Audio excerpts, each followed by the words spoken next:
26 വർഷത്തെ വിശ്വാസം, ലക്ഷക്കണക്കിന് സന്തോഷകരമായ ദാമ്പത്യങ്ങൾ. കല്യാണം എന്നാൽ കേരള മാട്രിമോണി തന്നെ.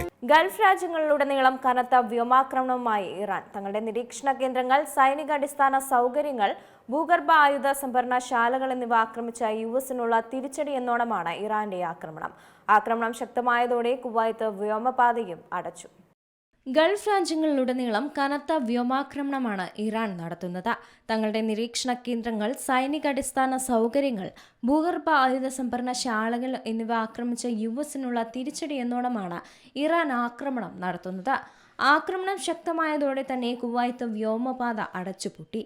വ്യോമപാത അടച്ചതിനെ തുടർന്ന് തങ്ങളുടെ മിക്ക വിമാനങ്ങളുടെയും സമയക്രമം മാറ്റുന്നതിനായി കുവൈറ്റ് എയർവേസ് അറിയിച്ചിട്ടുണ്ട്. ബുക്കിംഗിനായി നൽകിയിട്ടുള്ള ഫോൺ നമ്പറുകളിലേക്ക് അറിയിപ്പുകളും സന്ദേശങ്ങളും അയക്കുമെന്നും അതുകൊണ്ട് തന്നെ യാത്രക്കാർ തങ്ങളുടെ വിമാനത്തിന്റെ നിലവിലെ അവസ്ഥയെക്കുറിച്ചുള്ള വിവരങ്ങൾ അപ്പോൾ തന്നെ അറിയാൻ ശ്രദ്ധിക്കണമെന്നും എയർലൈൻ നിർദ്ദേശിച്ചിട്ടുണ്ട്. മേഖലയിലെ സംഘർഷങ്ങൾ വർദ്ധിച്ചതിനെ തുടർന്ന് കുവൈറ്റ് അന്താരാഷ്ട്ര വിമാനത്താവളത്തിൽ നിന്നുള്ള പുറപ്പെടലുകളും വരവുകളും താൽക്കാലികമായി തന്നെ നിർത്തിവെച്ചതായും എയർലൈൻ സ്ഥിരീകരിച്ചിട്ടുണ്ട്. അതേസമയം നെടുമ്പാശ്ശേരി, കരിപ്പൂർ വിമാനത്താവളങ്ങളിൽ ഇന്ന് വിമാന സർവീസുകളിൽ മാറ്റമില്ല.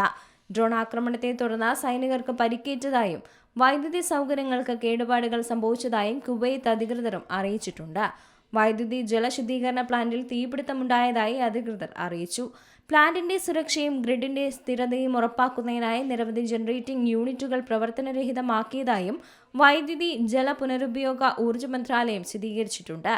അടിയന്തര നടപടികൾ സ്വീകരിച്ചതായും അഗ്നിശമന അറ്റകുറ്റപ്പണി പ്രവർത്തനങ്ങൾ തുടരുകയാണെന്നും മന്ത്രാലയം അറിയിച്ചു. രാവിലെ 11 മുതൽ വൈകിട്ട് 5 വരെയുള്ള സമയങ്ങളിൽ വൈദ്യുതി ഉപഭോഗം കുറയ്ക്കാൻ താമസക്കാരോട് മന്ത്രാലയം അഭ്യർത്ഥിച്ചിട്ടുണ്ട്.